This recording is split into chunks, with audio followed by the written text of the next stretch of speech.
I now call upon the representative of Foundation for Aboriginal and Islander Research. Friends, welcome to the Manuscript Papua YouTube channel. Hi everyone, thank you for joining us here at Manuscript Papua. 3 prominent regions attend the United Nations Permanent Forum on Indigenous Issues in 2025. Maluku, Papua, and Aceh voice their aspirations for independence. 3 prominent regions in Indonesia officially attended the United Nations Permanent Forum on Indigenous Issues, UNPFII, in the year 2025 at the United Nations headquarters in New York, Maluku, Papua, and Aceh. Representatives from these 3 regions openly declared to the international community their desire to fight for and separate from Indonesia's dominance. At the 9th meeting, 24th session of UNPFII in the year 2025, Octavianus Mote, Vice President of the United Liberation Movement for West Papua, ULMWP, spoke before the International Forum to voice the suffering and aspirations of the Papuan people. His presence was an official representation of the indigenous people of Papua on the global stage. On the 25th of April in the year 2025, New York time, Octavianus Mote again showed his courage as the leader of the Papua independence movement. He directly conveyed the situation faced by the Papuan people, who have lived under what he called Indonesian colonial rule for decades. The issue of Papua is a complex one that encompasses historical, political, social, economic, and ecological dimensions. Since Papua's forced integration into Indonesia in the year 1963, armed conflict between the Indonesian National Army, TNI Polri, and the Free Papua National Liberation Army, TPNPB OPM, now also known as the West Papua Army, has never truly ceased. Violence, trauma, and neglect have become part of the daily life of the indigenous people there. On the other hand, the exploitation of Papua's natural resources has been conducted brutally and systematically. Mining activities, deforestation, and large-scale infrastructure projects have destroyed ecosystems that were traditionally preserved by local wisdom. Areas such as Dajuo, Yahukimo, Intan Jaya, Kapiraya, and Kilo in Nabire have become hotspots for illegal mining that seizes the living spaces of indigenous communities and disrupts the ecological balance of Papua. National development policies that are not inclusive have further marginalized the culture and values of local customs, which have long been the foundation of harmony. In this context, Octavianus Mote's voice is not just diplomatic rhetoric. It is the voice of the grassroots people of Papua, demanding justice, recognition, and the right to self-determination. His presence at the International Forum serves as a symbol that the people of Papua will not remain silent in the face of oppression. The video below is a rebroadcast of the 9th meeting, 24th session of the United Nations Permanent Forum on Indigenous Issues. Friends, don't forget to give positive comments and greetings from the Manuscript YouTube channel, Papua. Manuscript Papua. Get ready for the countdown. 3, 2, 1. The 9th meeting of the 24th session of the Permanent Forum on Indigenous Issues is called to order. Distinguished forum members, distinguished observers, in accordance with our program of work, the forum will now continue its consideration of Agenda Item 4, discussion on the 6 mandated areas of the Permanent Forum: economic and social development, culture, environment, education, health, and human rights. With reference to the United Nations Declaration on the Rights of Indigenous Peoples, the outcome document of the World Conference on Indigenous Peoples, and the 2030 Agenda for Sustainable Development. For its proceedings this afternoon, the forum has before it the report of the International Expert Group meeting on the theme, The Rights of Indigenous Peoples, including those in voluntary isolation and initial contact in the context of critical minerals, contained in document E/C.19/2025/4. I now have the pleasure to present this report.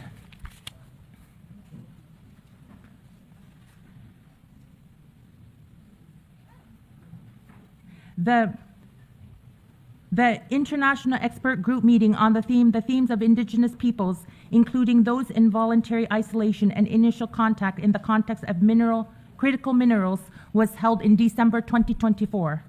It was recommended by the Economic and Social Council and organized by the Department of Economic and Social Affairs. The Council endorsed this theme through Decision 2024/332 and requested that the outcomes of the meeting be reported to the Permanent Forum at its 24th session.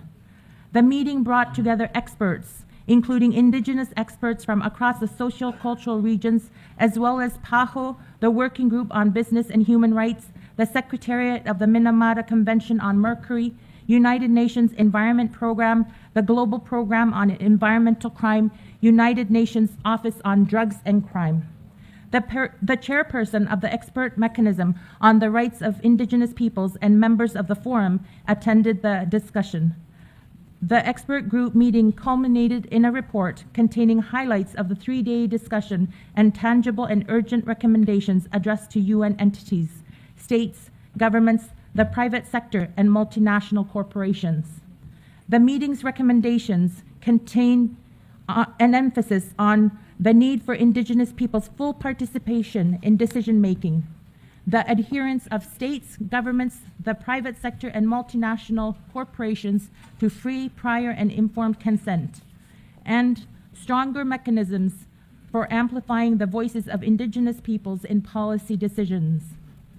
The recommendations also highlight health challenges, including mercury poisoning, and contain a call for remedies for harms caused by extractive activities. In addition, the recommendations address the need to combat crime, corruption, and human trafficking in indigenous territories in order to protect their rights and secure their futures.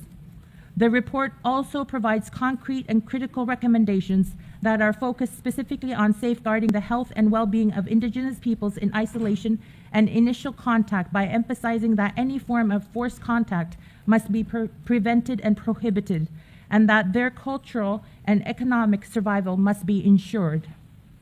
Throughout the report, recommendations were also provided on indigenous women, given the multifaceted negative impact that extractive and development operations have on them. The report provides crucial recommendations advocating for stringent safeguards to ensure that mining projects for renewable energy does not repeat the same abuses and injustices historically associated with resource extraction on indigenous peoples' territories. For a truly just transition, the rights of indigenous peoples must not only be respected, but also upheld and centered in the global shift to green energy. Before I open the floor for interventions by the delegations remaining on the list of speakers for this item carried over from our morning session, I will give the floor over to Ms. Tukumingak Nair Olsen, Chairperson of the Board of Trustees of the UN Voluntary Fund for Indigenous Peoples, to address the forum. Tungasugit. Koyanak, Madam Chair, distinguished delegates, friends, and colleagues. It's a great honor to address you today on behalf of Board of Trustees of the UN Voluntary Fund for Indigenous Peoples as we commemorate the historic milestone, the 40th anniversary of the fund. Since its creation in 1985, the fund has served as a lifeline and catalyst, enabling over 5,000 indigenous representatives from more than 90 countries to participate meaningfully in the UN system.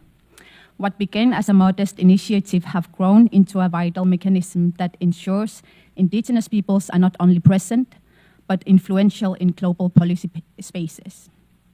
In 2024, we supported 188 indigenous representatives from 55 countries to engage in 20 UN meetings and mechanisms.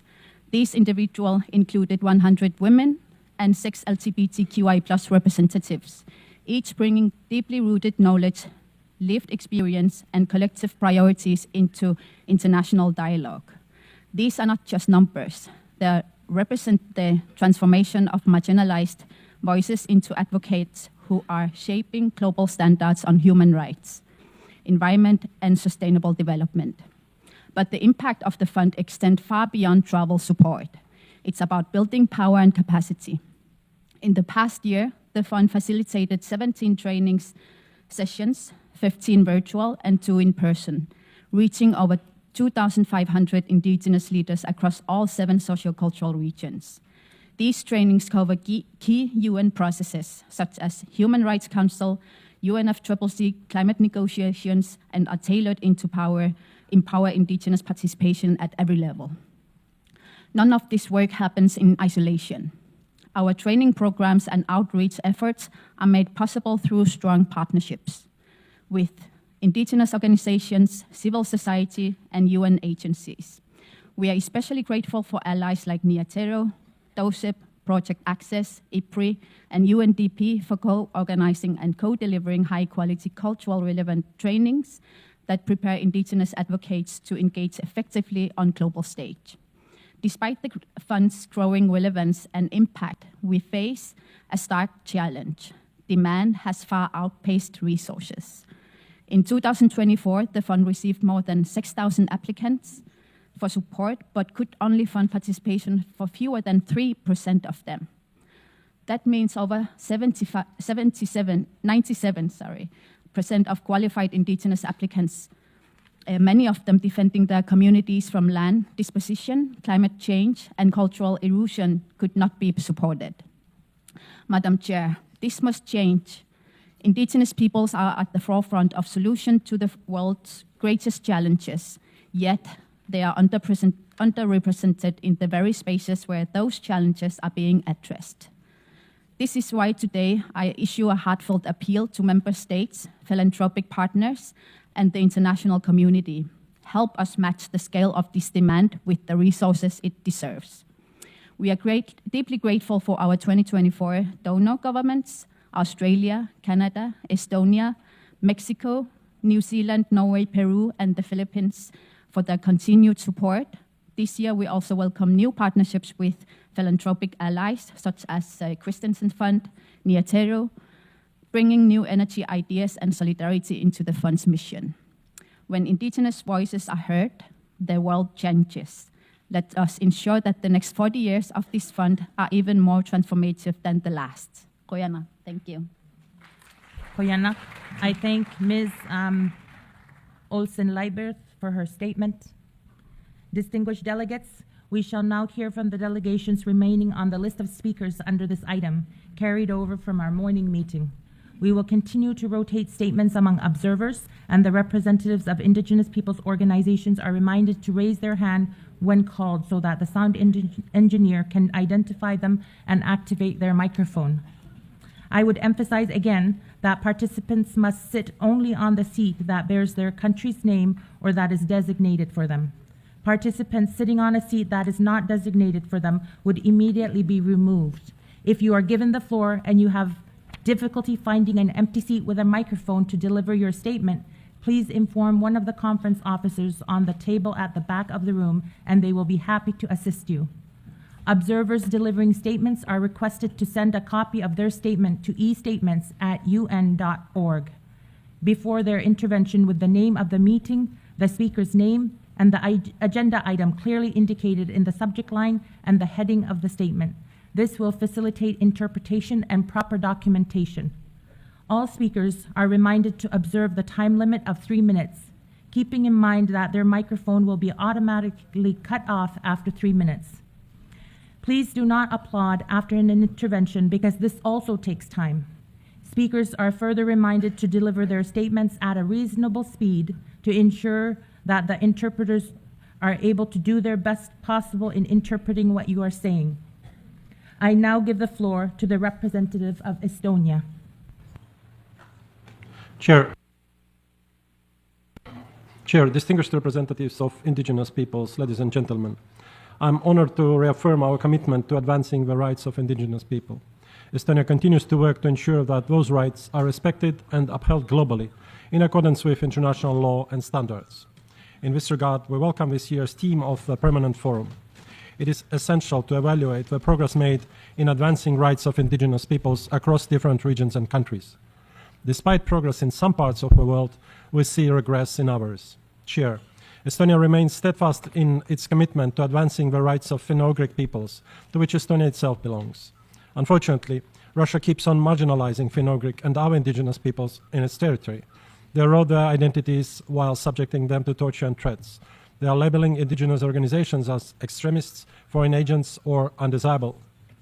In the same vein, the Crimean Tatars are facing systemic persecution and violations of their rights under the occupying Russian authorities. It is particularly worrying that the Russian regime forcefully mobilizes Crimean Tatars and other Indigenous peoples to fight against Ukraine. Tragically, the resulting war casualties are threatening the survival of some smaller Indigenous groups.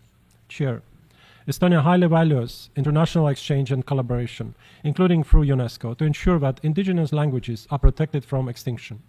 In partnership with Namibia, Estonia has organized heritage hackathons that have shown great outcomes in preserving and promoting indigenous languages.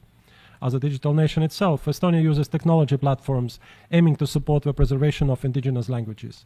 These platforms facilitate language learning, ensure digital accessibility, and preserve linguistic heritage.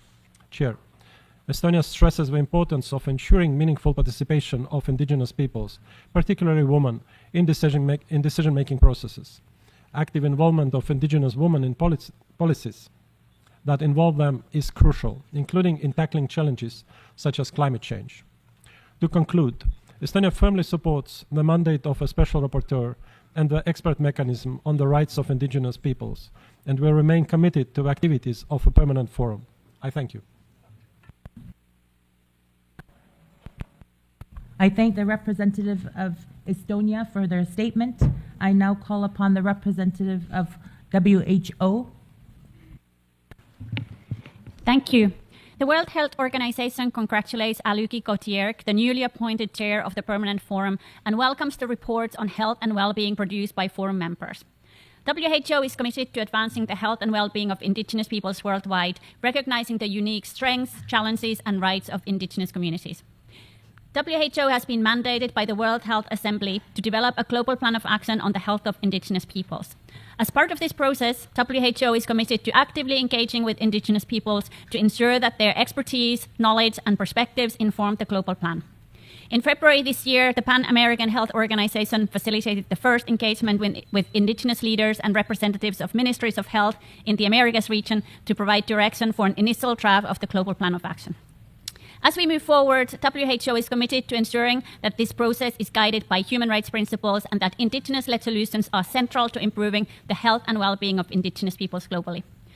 WHO's work on environment, climate, and health and its Global Traditional Medicine Center support the integration of biodiversity, indigenous knowledge systems, rights, and traditional medicine into global health action. This includes the development of indicators for integrated approaches to health, aligned with UNTRIP and other international instruments.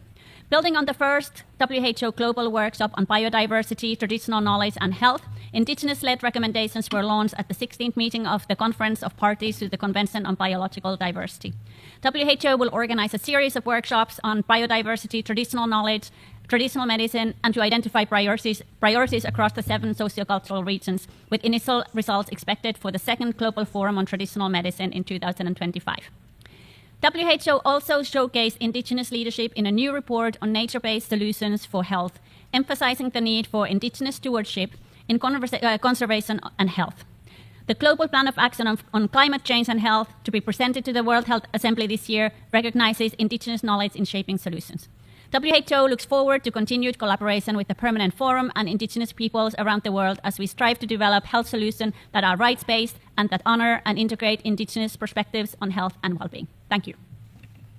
I thank the representative of the WHO for their statement. I now call upon the representative of the public organization Saving Ugra of Khanty-Mansiysk Autonomous Okrug Ugra.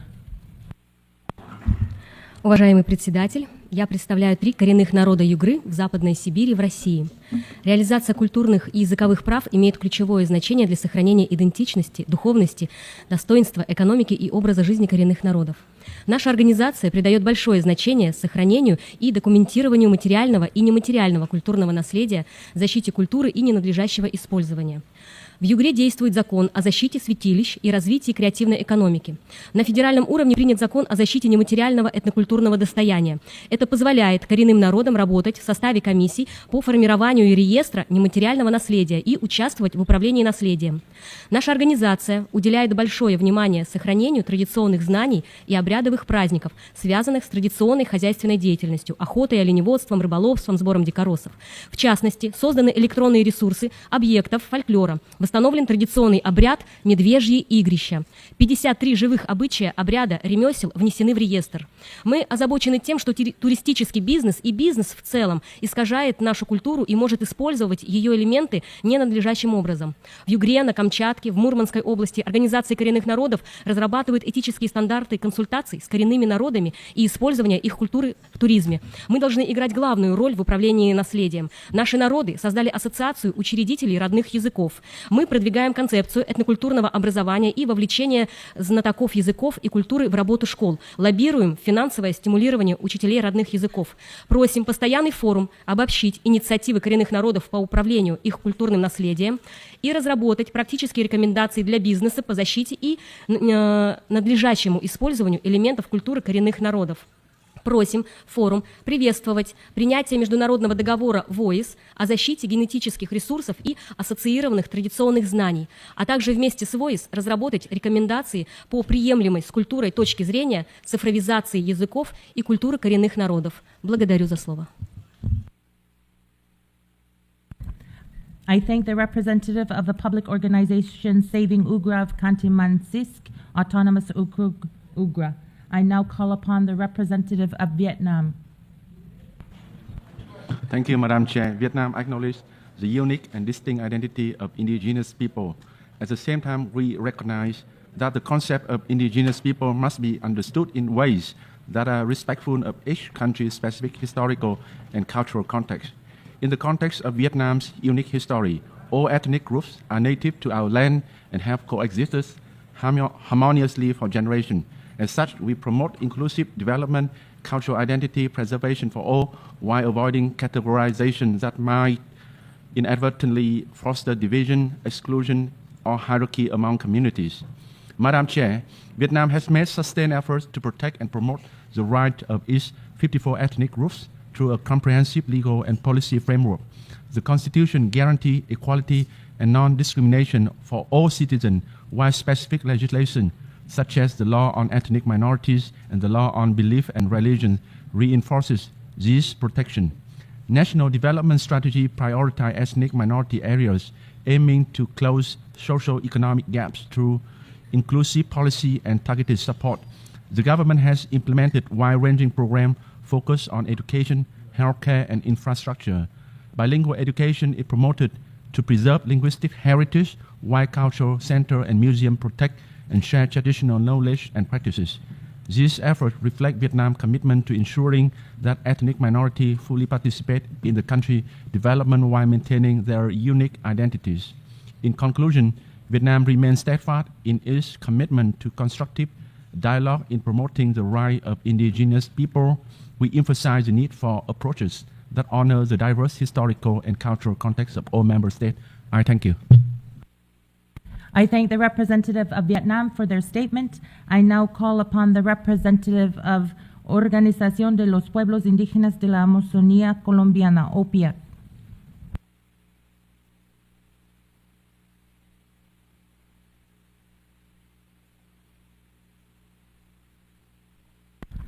I call upon the representative of the Indigenous Conservation Council. Madam Chair, my name is Vanessa Adkins, and I speak to you today as a citizen and councilwoman of the Chickahominy Indian Tribe. I am honored to address the United Nations Permanent Forum on Indigenous Issues from the homelands of the Lenape people. I am providing remarks on behalf of the Indigenous Conservation Council, which is governed by the 7 federally recognized tribes in Virginia: Chickahominy Indian Tribe, Chickahominy Indian Tribe Eastern Division, Monacan Indian Nation, Nansemond Indian Nation, Monkey Indian Tribe, Rappahannock Tribe, and Upper Mattaponi Tribe. These 7 tribes, as well as other Virginia tribal nations, are all bound by the Treaty of Middle Plantation of 1677, which has established our treaty rights with the British Crown 99 years prior to the founding of the United States of America. These rights were most recently recognized through federal petition and federal law in 2016 and 2018. Though we were among the first in what is now the United States to have contact with European settlers, it took over 400 years for the federal government to recognize our sovereignty. We assert our sovereignty and self-determination as upheld by the United Nations Declarations on the Rights of Indigenous Peoples, joining other sovereign indigenous nations from around the world today in this call. Our homelands are located in the Chesapeake Bay watershed, recognized as one of the world's largest and most studied estuaries. For decades, the Chesapeake Bay Partnership has brought together governments, would include the state of New York, the Commonwealth of Pennsylvania, the state of Maryland, the state of West Virginia, the state of Delaware, and the Commonwealth of Virginia, as well as the District of Columbia, U.S. federal government, and the Chesapeake Bay Commission to collaborate to protect this ecosystem. We're tribal nations who are now recognized under law as political and legal sovereigns in this world-class agreement. Tribal nations are entirely absent from the governance and decision-making of this initiative. We are losing our wetlands, forests, and rapidly rising waters, which threaten our homelands and all of our relations. These challenges demand Indigenous knowledge to overcome. The Governing Board of the Indigenous Conservation Council passed a resolution on January 15, 2025, entitled A Declaration of Tribal Nations as Sovereign Governments Committed to the Protection and Restoration of Ancestral Lands and Waters through the Chesapeake Bay Program Partnership. This resolution seeks to correct the exclusion of tribal nations, given that the Executive Council of the Chesapeake Bay Partnership has agreed to update the agreement in 2025. Our declaration emphasizes three core imperatives: to create a signatory status for tribal nations through our Intertribal Consortium, the Indigenous Conservation Council, to recognize our sovereignty in the Chesapeake Bay Watershed Agreement, to establish and fund a new Indigenous Guardians program for the region to support the capacity of tribal nations to protect our ancestral landscape and fully engage with the partnership, and to ensure that Indigenous knowledge is viewed as on par and equal with Western science in the partnership, given our thousands of years of expertise in caring for our homelands. I'm grateful for your attention. Kina. I thank the representative for the Indigenous Conservation Council for their statement. I now call upon the representative of Spain.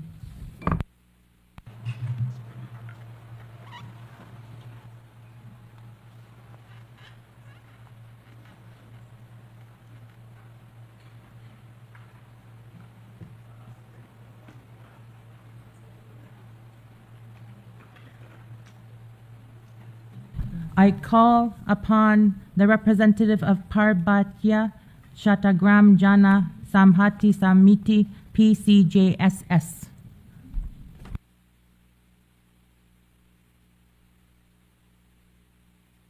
Thank you, Honorable Chairperson, for giving me floor.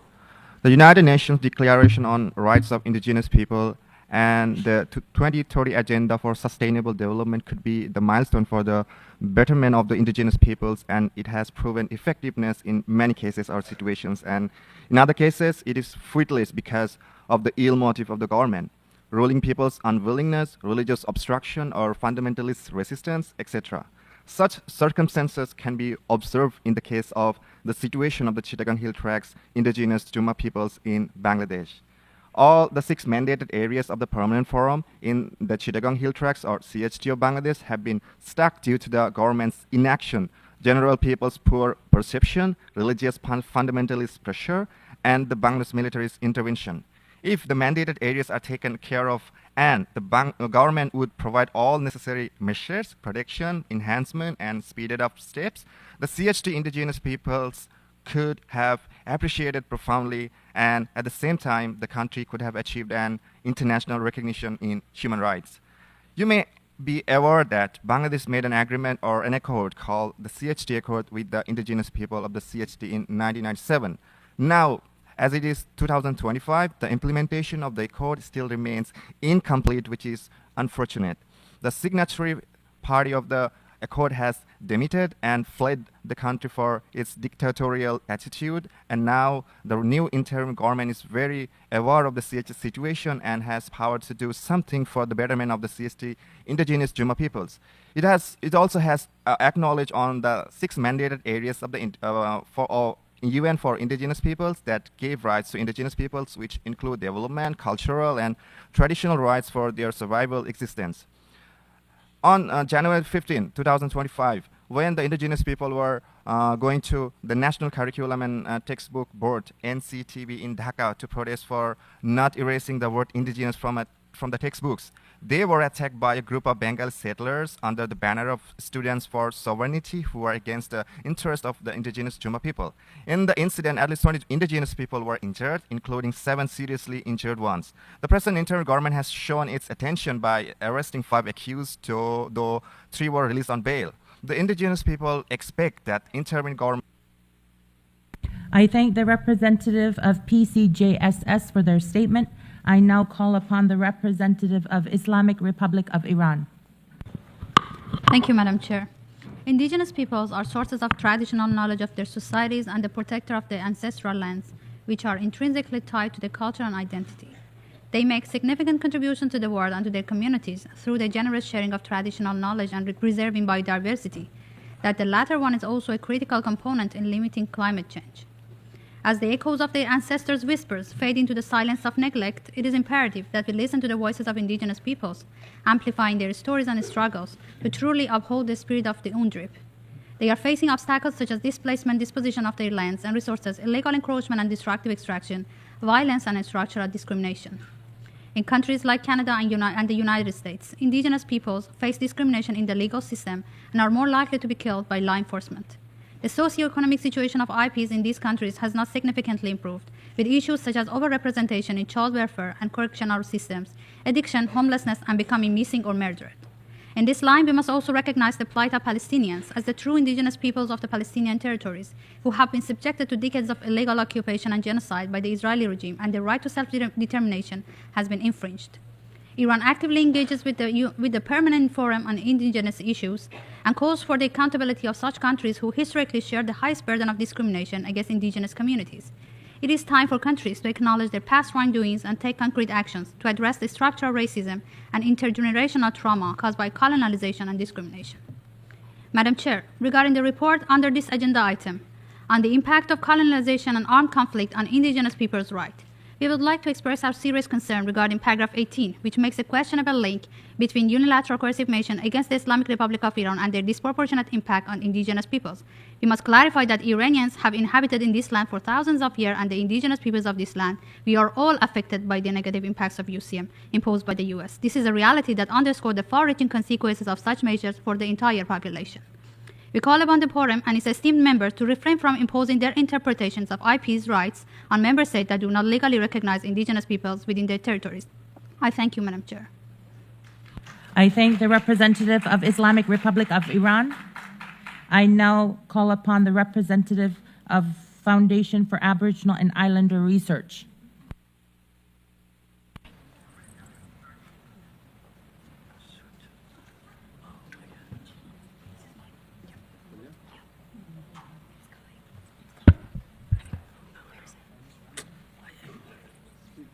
Problem here.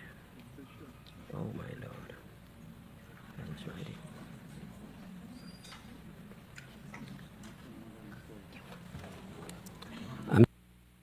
We in the Pacific area entering a critical year in our collective struggle against colonial powers that continue to control our land.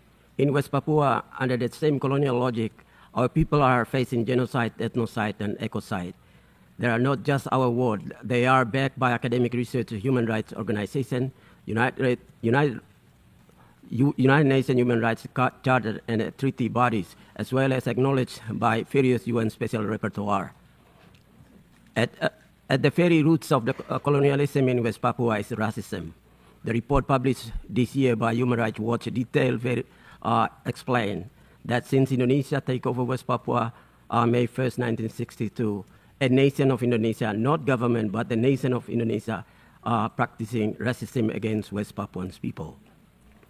Over the past 5 years, the Indonesian government has handed over our natural resources to both national and international corporations through its so-called ombudsman law or ombudsman mechanism, sacrificing the rights and lives of indigenous Papuans. The exploitation is coupled with the forced division of Papuan into 6 provinces, despite mass protests from our people. Alongside this, Indonesia has deployed 3 battalions in each district, where in this area our population less than 50,000 people. So they're placing 45,000 troops there. Since 2018, there's a military operation going on in West Papua. As I speak here, there are 80,000 indigenous Papuans in this place from their homeland. In this light of this, and based on the principle of the responsibility to protect R2P, we argue the United Security Council to ensure the application of international humanitarian law in West Papua to protect innocent civilians in West Papua. Secondly, in line of UN Decolonization Agenda 2021-2030, we call on United Permanent this forum on indigenous issue to follow up on the 2013 study on colonialism in Pacific. The next 5 years is crucial. As the previous years, I wish to echo the forum's renewed. I thank the representative for the Foundation for Aboriginal and Islander Research for their statement. I now call upon the representative of New Zealand.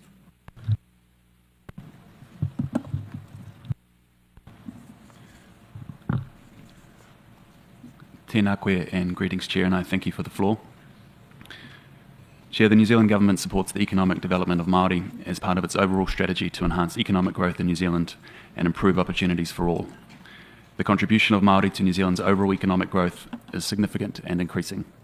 This contribution grew from 17 billion in 2018 to 32 billion in 2023. The Māori asset base has grown from 69 billion in 2018 to 126 billion in 2023. The nature of this contribution is changing too. In 2018, agriculture, forestry and fishing were the primary contributors. Now, professional, scientific and technical services dominate, and 46% of Māori now hold highly skilled jobs compared to 37% in 2018. Importantly and impressively, Māori women generated 5.9 billion value add to all economic sectors in 2022. When we consider unpaid work, the size of the Māori women's economy is $12.5 billion. Chair, with a young and growing population that is increasingly well educated, the Māori economy holds great potential for the future. New Zealand has recently released an ambitious framework to boost Māori economic development. The Going for Growth with Māori, Tōnui Māori framework has three main strands: increasing infrastructure investment, accelerating exports, and unlocking the potential of Māori land. This framework is intended to help address barriers to further growth, such as an infrastructure deficit and unproductive land laws. Examples of work under this framework include investment in the Parininihi ki Waitōtara Incorporation to explore the potential of a large-scale solar farm capable of supplying over 8,500 homes. Additionally, consultation is underway to remove legislative barriers to the effective economic utilisation of Māori land by its owners. Chair, New Zealand has long been committed to supporting Māori economic development. It is an important investment in the future generations of Māori and the future generations of all New Zealanders. I thank you. I thank the representative of New Zealand for their statement. I now call upon the representative of Naue, Nacionalidad Guaraní del Ecuador. Waponi Gawareke, presidenta. Mi nombre es Juan Bay, presidente de la Nacionalidad Guaraní del Ecuador. Somos un pueblo del contacto inicial, compartimos nuestro territorio con los hermanos en aislamiento Tagaire y Taromenani. En los años 50 fuimos forzados al contacto y nuestros derechos han sido vulnerados sistemáticamente por la explotación petrolera y nuestro territorio ancestral. Fue declarado como Parque Nacional Yasuní. En 2023, el pueblo ecuatoriano se pronunció a través de una consulta popular histórica y decidió dejar el petróleo en el subsuelo del bloque 43 Yasuní. Ecuador tenía un plazo de 1 año para cerrar los pozos petroleros, pero no se ha cumplido. Este año, la Corte Interamericana falló por primera vez en un caso de los pueblos indígenas en aislamiento, señalando que el Estado ecuatoriano violó los derechos de propiedad de los Tagaire y Taromenani sobre sus tierras, así como su derecho a la autodeterminación, salud, un ambiente sano, la identidad cultural y una vida de dignidad, todos los derechos estrechamente ligados al disfrute de sus tierras y territorios. La Corte Interamericana ordenó al Estado ecuatoriano tomar medidas para garantizar el principio de no contacto con los pueblos indígenas en aislamiento, incluyendo la adopción de todas las medidas posibles para prohibir la explotación petrolera dentro de esa zona, bloque 43 ITT. Nos preocupa la falta de cumplimiento con la consulta popular, el riesgo de un retroceso de derecho en el Ecuador y una expansión de actividades petroleras en la Amazonía. Todo esto podría poner en riesgo tanto nuestro derecho y supervivencia como guaraní, así como de nuestros hermanos en aislamiento Tagaire y Taromenani. Los pueblos indígenas en aislamiento siguen siendo invisibilizados en los marcos globales de desarrollo. La Agenda 2030 para el Desarrollo Sostenible no los considera de forma suficiente. Por ello solicitamos al foro que formule las siguientes recomendaciones: que el Estado ecuatoriano garantice los derechos de la nacionalidad guaraní y de los pueblos en aislamiento Tagaire y Taromenani, cumpliendo con la voluntad popular respecto al bloque 43 ITT en el Parque Nacional Yasuní y también la decisión de la Corte Interamericana. Integridad salvaguardar específicamente para los pueblos indígenas en aislamiento y contacto inicial, y los procesos de implementación, monitoreo, evaluación de los objetivos de desarrollo sostenible en la Agenda 2030. Que los estados amazónicos declaren como un compromiso formal para detener la expansión de las actividades petroleras en la Amazonía, protegiendo así los territorios de los pueblos indígenas en espacio de los pueblos en aislamiento, garantizando su supervivencia de derecho y modo de vida. Muchas gracias, Waponi Gawareki. I thank the representative of Naue for their statement. I now call upon the representative of Germany. Thank you, Madam Chair. Germany aligns itself with the EU statement.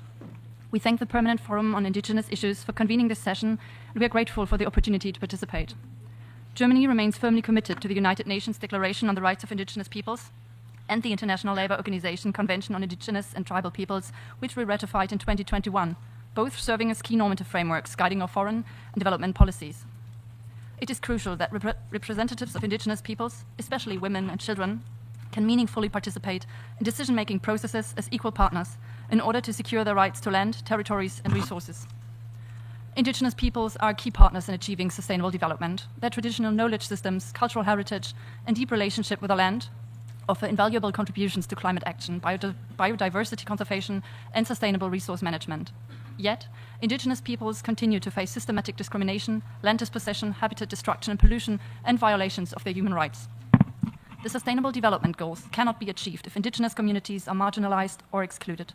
We must ensure that all SDGs, especially those relating to poverty eradication, health, education, gender equality, climate action, and peace, are implemented in full partnership with indigenous peoples, respecting their autonomy and priorities. These principles are essential if we are to implement the 2030 Agenda for Sustainable Development in a way that is inclusive, just, and equitable. Recognizing the ongoing challenges faced by indigenous peoples, particularly regarding adverse impacts to the environment and the insecurity of land tenure, we strive to protect and empower indigenous peoples in this context. Social and environmental protection rights are therefore firmly integrated into Germany's international cooperation and development efforts. For example, Germany supports the project Living Land in Brazil, which aims to strengthen the protection of human rights, and particularly environmental rights of traditional peoples and communities within their ancestral territories by developing innovative digital solutions. The Living Land project addresses the lack of reliable data regarding the delineation of traditional territories, the cultural aspects of traditional peoples and communities, and their contributions to climate protection. At the local level, organizations and representatives of indigenous peoples are supported in strategic networking and advocating for their human rights. Germany will remain committed to partnering with indigenous peoples and remains dedicated to advancing their rights, voices, and participation through inclusive, rights-based international cooperation. I thank you. I thank the representative of Germany for their statement. I now call upon the representative of Kalahui, Hawaii. Aloha mai kako. My name is Lahela Matos, and I'm a Kanaka Maoli woman from Hawaii. Madam Chair, esteemed forum members, and Indigenous relatives, in each of the 6 mandated areas, we see an urgent need for action. Economically and socially, Native Hawaiians and other Pacificas suffer deeply from the effects of militarism, tourism, incarceration, scientific research, commercial fishing, and forced urbanization. As a nation occupied by the member state in which hosts this forum, we've recently seen an alarmingly familiar disregard for the rights of the environment and the rights of Indigenous peoples, especially our Indigenous women, girls, and Two-Spirit LGBTQIA+ peoples. It's for these reasons that I make the following recommendations. We ask the Permanent Forum to include urban Indigenous peoples and migration as an agenda item in its 25th session. Urban migration intersects with many goals in the 2030 Agenda, and with climate migration a common reality for Indigenous peoples now, this theme is especially relevant. We ask the Permanent Forum and the World Tourism Organization to recommend the development and implementation of a global framework for monitoring tourism's impact on Indigenous peoples. This should include mandatory, disaggregated impact assessments. We ask the General Assembly to build upon UNDRIP and reaffirm the rights of Two-Spirit LGBTQIA+ Indigenous peoples, especially as it relates to Article 22 and Article 44 of UNDRIP. We ask UNESCO to re-examine Papahanaumokuakea as a World Heritage Site and conduct a report on whether or not the recent orders to resume commercial fishing in Pacific waters cause environmental harm to surrounding areas of the heritage site. In accordance with ECOSOC Resolution 2000/22, paragraph 7, we recommend that there be a review of the functioning and organizing of this forum and to ensure that it is properly structured, prioritizing the full, effective, and equal participation of Indigenous peoples, and that it's fully resourced to fulfill its purpose and stated goals. We also ask all UN organs, the Permanent Forum, member states, and all relevant stakeholders to mobilize financial resources and official support to the biennial Global Indigenous Youth Forum, as Indigenous youth are our future, and financial neglect should not be the reason we are silenced. Now, these last 2 recommendations are the 2 that I want to emphasize the most, as are the recommendations my elders have advocated for since the creation of this forum, and the recommendations that I, as a youth, continue to make here at this forum 20 years later. First, we ask the Permanent Forum to conduct a review of the decolonization of the Pacific document to further the study, and we respectfully urge our Pacific representative to support this critical recommendation and include it in the final report. Next, we ask the Permanent Forum and the General Assembly to reinscribe Hawaii to the list of non-self-governing territories, as Native Hawaiians deserve the right to self-determination. I end by saying that before pointing the finger at other member states, the member state which illegally occupies the lands of Native Hawaiians, Alaska Natives, and American Indians focus on I thank the representative of Kalahui, Hawaii, for their statement. I now call upon the representative of Morocco. Merci Madame la Présidente. Le Royaume du Maroc est fier de son pluralisme linguistique et est pleinement conscient de sa diversité culturelle. Tel que stipulé dans le préambule de sa constitution, Sa diversité culturelle et son unité nationale est forgée par la convergence de ses composantes arabo-islamiques, amazighes et saharo-hassani, et s'est nourrie et enrichie de ses affluents africains, andalous, hébraïques et méditerranéens. La société marocaine est ainsi caractérisée par la diversité culturelle et linguistique, ne donnant pas lieu à une opposition due entre amazighes et arabes, ni à des conflits entre différentes communautés qui composent la mosaïque culturelle marocaine. C'est ainsi que le Royaume, premier pays de la région à le faire, s'est engagé dans une démarche volontariste pour la reconnaissance et la promotion de la langue amazigh et l'officialisation de son alphabet, le tifinagh, marquant ainsi une avancée historique dans la valorisation de son patrimoine linguistique et culturel. Par ailleurs, le 14 janvier, par décision royale, a été instauré en 2023 comme jour férié de célébration du Nouvel An amazigh, correspondant au premier jour de l'année amazigh, en témoigne l'importance de la mazérité plurielle. Madame la Présidente, à ce titre, et à la lumière de certains propos tenus lors de ce panel, ma délégation voudrait souligner avant toute chose que la mazérité, qui plonge ses racines au plus profond de l'histoire du peuple marocain, appartient à tous les Marocains, sans exclusivité, et elle ne peut être mise au service de desseins politiques de quelque nature que ce soit. À cet égard, s'agissant de la reconstruction de la région d'El Haouz après le tremblement de terre tragique, le gouvernement marocain a tenu une réunion de la commission interministérielle chargée du programme de reconstruction et de réhabilitation générale des zones sinistrées par le séisme d'El Haouz, qui a permis de constater la cadence positive dans la mise en œuvre des différents axes de ce programme, en application des autres instructions de Sa Majesté le roi Mohamed VI, que Dieu l'assiste. Dans ce cadre, les familles dont les habitations ont été effondrées totalement ou partiellement ont pu bénéficier des aides d'urgence mensuelles après leur prorogation de 5 mois supplémentaires. Dans le secteur de l'enseignement, la Commission a constaté l'achèvement des travaux de mise à niveau et de reconstruction au niveau de 165 établissements scolaires. Dans le secteur de la santé, les travaux de mise à niveau de 42 centres de santé ont été achevés. La réhabilitation de 17 centres de santé supplémentaires est en cours d'achèvement pour une mise en service dans les meilleurs délais. Pour conclure, Madame la Présidente, ma délégation voudrait réaffirmer que les Amazighs, à l'instar de tous les citoyens marocains, jouissent pleinement des droits protégés et garantis par la Constitution du Royaume du Maroc. Je vous en remercie. I thank the representative of Morocco for their statement. I now call upon the representative of Indigenous Peoples' Rights International.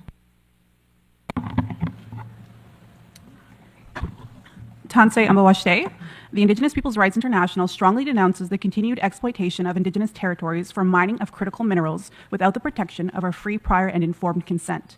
This constitutes a grave violation of our collective rights to land, territories, and resources, and to self-determination as enshrined in the United Nations Declaration on the Rights of Indigenous Peoples, ILO Convention 169, and other international human rights standards.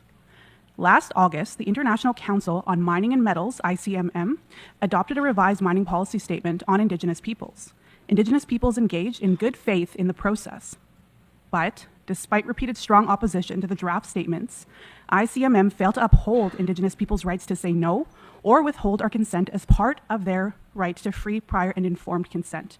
Therefore, in cases when Indigenous peoples oppose projects instead of requiring companies to respect Indigenous peoples' self-determined decisions, the MPS provides guidance to companies on how to proceed with projects despite Indigenous peoples withholding their consent.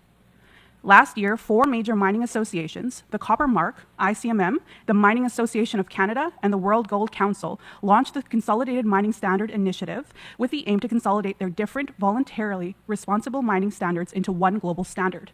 The draft fails to respect Indigenous peoples' rights to FPIC.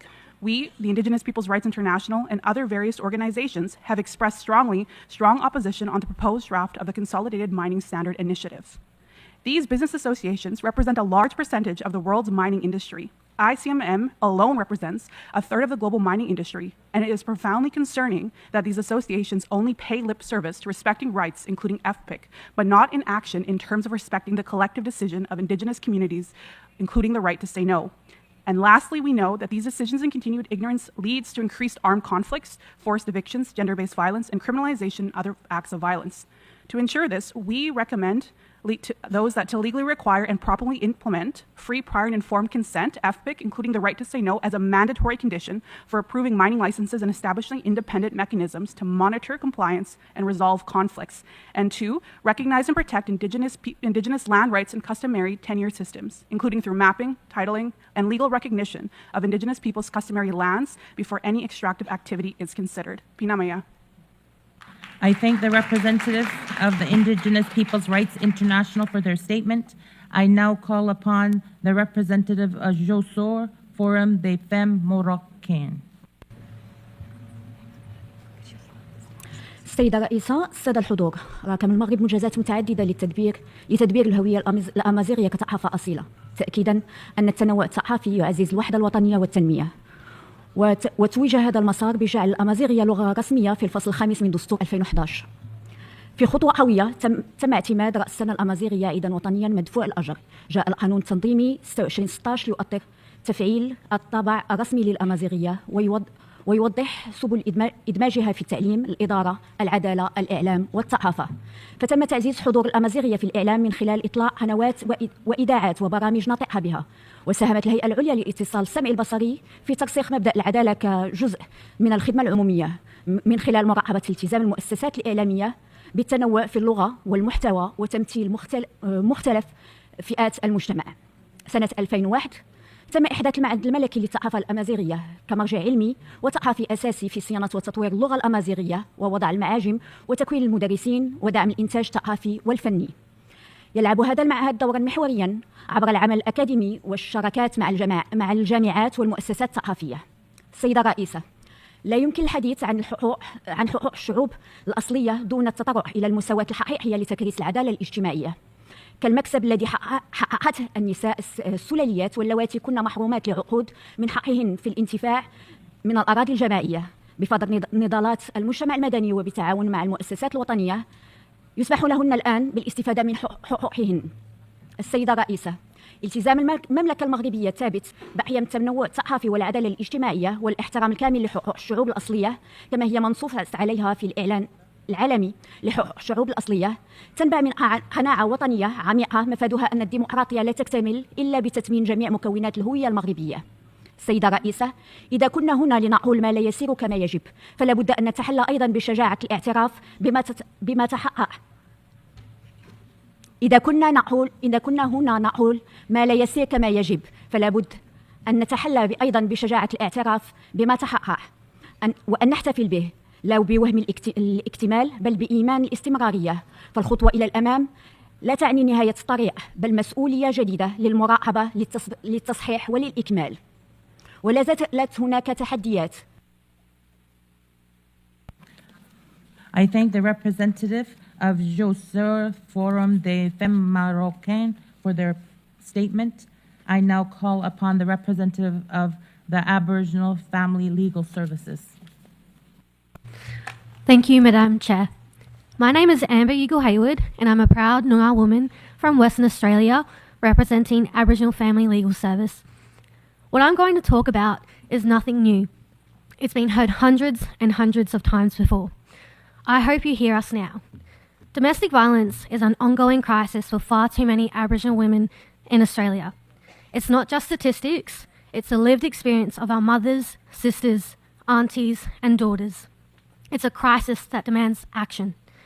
In Australia, Indigenous people make up less than 4% of the population, yet Aboriginal women are 32 times more likely to be hospitalised due to family violence than non-Indigenous women. 32 times. And yet, we continue to be let down by systems that fail to protect us, by underfunded services, and a justice system that far too often ignores us. I know women who have stayed silent for fear of being blamed or having their children taken. I know women who have spoken up only to be met with disbelief. And I know women who didn't survive, including my cousin Tiffany. How will we ensure no woman is turned away from a shelter? How will we ensure our sisters, daughters, aunties, and grandmothers are safe in their own homes? Action is about all parties coming together to facilitate change that will not only serve this moment in time, but also the future. We need to stand with our women, believing them, protecting them, and making sure that we do everything we could do to ensure that they are not alone. I call on the international community and the Australian government, states and territories, as a state party, in line with Article 22.2 of UNDRIP, to recommend and ensure we fund Aboriginal-led frontline services, shelters, legal aid and community organisations. It means listening to Aboriginal women, not just in consultations, but in the decisions that shape our lives. It means addressing the racism and bias in policing and the justice system that leaves so many of us without options for safety. When one of us is safe, all of us are safer. And when we act, we do it for every woman who has been silenced, every woman fighting to be heard, and every woman who deserves a future free from violence. We don't need saving, we need justice. Thank you. I thank the representative of the Aboriginal Family Legal Services for their statement. I now call upon the representative of Colombia. Muchas gracias, señora presidenta. Permítame, por favor, presentar algunos de los principales avances de Colombia frente a los ámbitos del mandato de este foro. En materia de derechos humanos, el proyecto de ley 287 de 2024, fruto de un diálogo ejemplar en la Mesa Permanente de Concertación y hoy en trámite en el Senado, articulará la jurisdicción especial indígena con la justicia ordinaria, blindando la autonomía jurídica de los pueblos indígenas y elevando la consulta previa de principio a práctica. Sin duda, su aprobación fortalecerá la democracia participativa colombiana y ofrecerá al mundo un modelo de Estado intercultural y de pluralismo jurídico. Frente al ámbito ambiental y muy en relación con el desarrollo social y económico de los pueblos indígenas de Colombia, potencia mundial de la vida, el decreto 1275 de 2024 establece las nuevas competencias de los pueblos indígenas sobre la protección de sus ecosistemas y el uso de la tierra. Con este decreto, el gobierno nacional está saldando una deuda histórica con los pueblos indígenas. Ahora tendrán competencias ambientales que reconocen sus saberes ancestrales y reafirman el compromiso con la conservación de la biodiversidad. Los pueblos indígenas podrán implementar planes de ordenamiento ambiental, acceder a financiamiento para proyectos de conservación y gestionar y administrar recursos naturales en sus territorios, fortaleciendo así su autonomía económica y asegurando un desarrollo sostenible. En el ámbito de la salud, Colombia impulsa el Sistema de Salud Propio Intercultural, SISPI, una política que reconoce y financia las prácticas ancestrales de los 115 pueblos indígenas. El decreto reglamentario en curso crea un fondo y una unidad de financiamiento indígena para garantizar recursos sostenibles, define criterios de certificación acorde con las formas de gobierno propio y asegura la interoperabilidad para una gestión transparente en los territorios. Señora Presidenta, mi país ha transformado el Decenio Internacional de las Lenguas Indígenas en acción concreta. Adoptamos un plan decenal con 8 líneas y 45 programas que reconocen estatus legal. I thank the representative of Colombia for their statement. I now call upon the representative of Union of Indigenous Peoples of Tomsk Region. Благодарю вас, уважаемая госпожа председатель. Меня зовут Никита Каплин, я представитель эвенкийского народа. Мои соплеменники проживают на большой территории севера Сибири и Дальнего Востока, а также в Северном Китае и Монголии. Самая западная группа наших родов эвенкийских проживает на территории Ханты-Мансийского автономного округа и Ямало-Ненецкого автономного округа, а также в Тюменской области. Хотел бы обратить внимание о том, что наши все соплеменники ведут традиционный образ жизни в исконной среде обитания. К сожалению, мы более 30 лет обращаемся в адрес региональных органов власти Ханты-Мансийского округа и Ямало-Ненецкого округа, чтобы на региональном уровне наши эвенки были признанными коренными малочисленными народами. Но, к сожалению, мы не получаем положительных ответов, хотя на федеральном уровне мы признанными коренными малочисленными народами Российской Федерации. Хотел бы обратить внимание, что на сегодняшний день на территории России проживают 10 коренных малочисленных народов, численность которых менее 500 человек, со стариками и младенцами.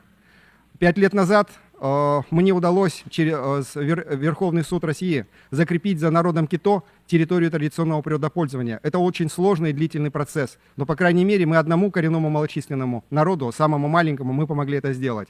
И я хотел бы обратиться к постоянному форуму и к всем нашим сестрам и братьям, чтобы направить обращение в правительство Российской Федерации, чтобы оно создало программу поддержки самых малочисленных народов, потому что их историческое время может в ближайшие 5-10 лет закончиться. И это будет очень негативным примером для всего человечества. И в целях сохранения, я думаю, что Российская Федерация сможет и имеет ресурсы соответствующие выделить земли для традиционного природопользования и для традиционной хозяйственной деятельности.